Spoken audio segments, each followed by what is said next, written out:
My Son. A Miraculous Ladybug, LadyNoir, month-long fanfiction. Day 22. Heal. It is 12 a.m., and not on a night when he has patrol or a fight. Yet he is still up. It is, for once, for a good, happy reason. He's wondering to himself, why the heck haven't I decided to do this earlier in my life? He really doesn't know the answer.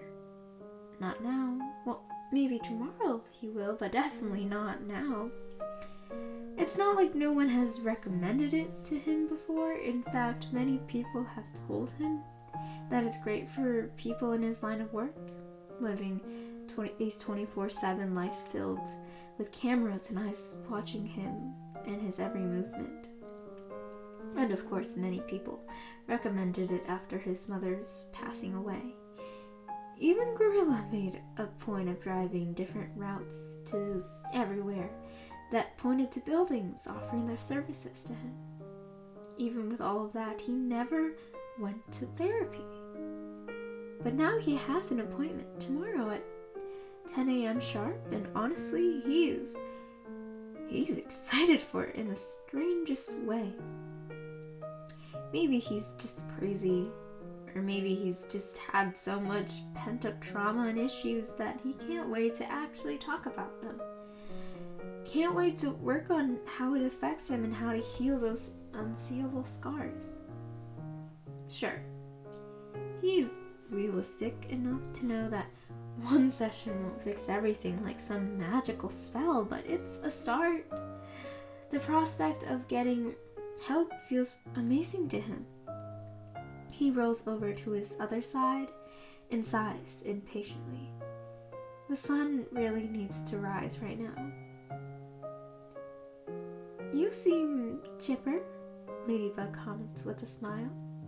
LadyNoir bows dramatically at her and flashes a smirk. Redo, you are chipper today. What changed? She asks. Shot shrugs and just skips around her. It's so much more fun just to keep her guessing in the dark for just a few more minutes than to actually tell her what's up. Nothing, he says with a cheeky grin. Obviously, that's not fooling her. She crosses her arms and raises an eyebrow. Why don't you tell me? She says, sounding a little bit like a mother trying to get a confession out of her child. Do I have to? Shot whines, but not without a laugh. Only if you want to, she replies. They both know that she does. Shot stops his little spins around her and reaches for her hands, smiling as he does so.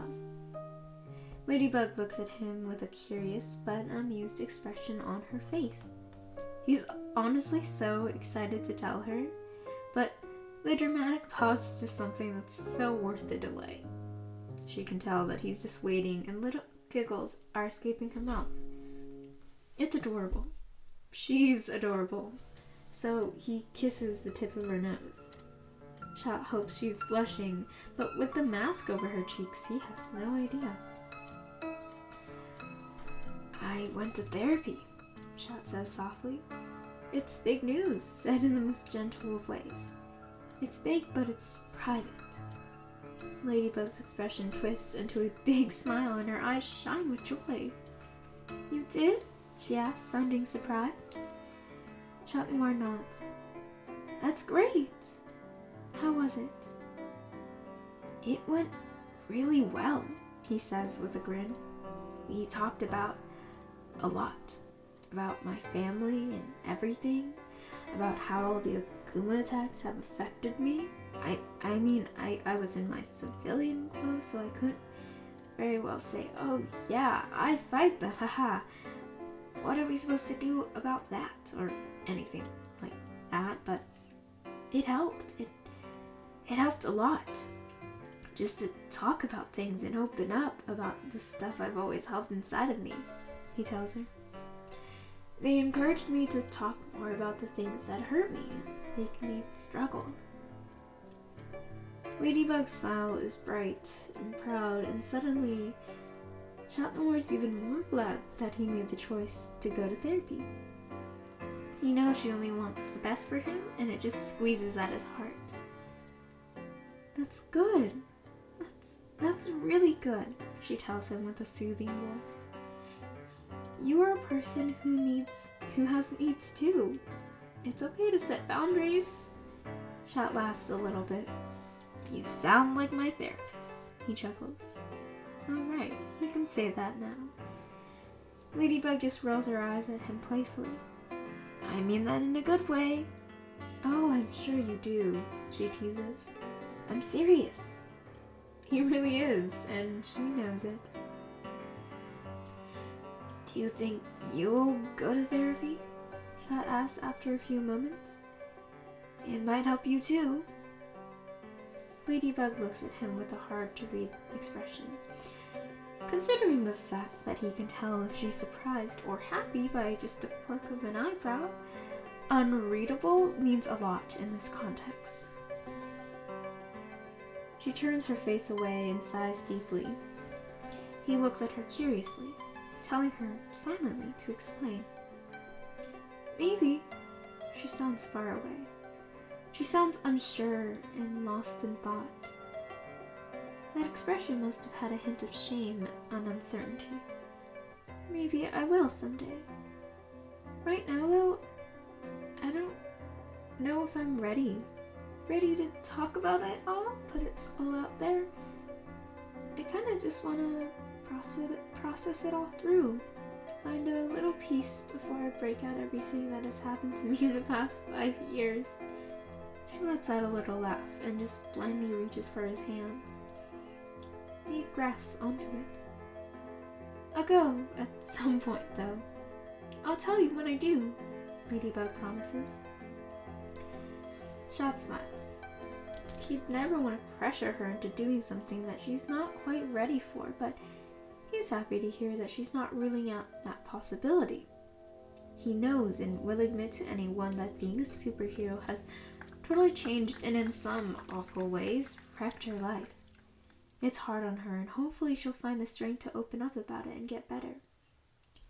"That's okay," he tells her with a soft look.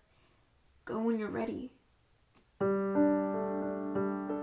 In the next few weeks, his life, his closed off and almost out of his control civilian life, gets better. He gets his hands on the remotes again and takes initiative to set boundaries, to tell people no. It's hard and it's a learning curve, but it's happening slowly but surely. He learns to tell Chloe no when she clings onto his side and he feels uncomfortable. He learns that though he doesn't always need to explain why he says no to her every single time she does that, he can tell her that he just doesn't like to be clung to all the time without being an awful person. Eventually she understands and draws back just a bit. He also takes back some control with the rest of his life, the part that his father had always cultivated for him. He gets to watch movies in a movie theater with his friends now. He gets to pick his own piano songs. Some are jazzy or just duets. He doesn't always have to go to that extra Sunday night fencing practice and endure the awkwardness of fighting his ex-girlfriend. Instead, he can go to band practice at Luca and Julica's place and have fun there. It's great, and his life has changed so much in such little time. Every single night, though, it still feels better than the rest, and Ladybug will always be the highlight of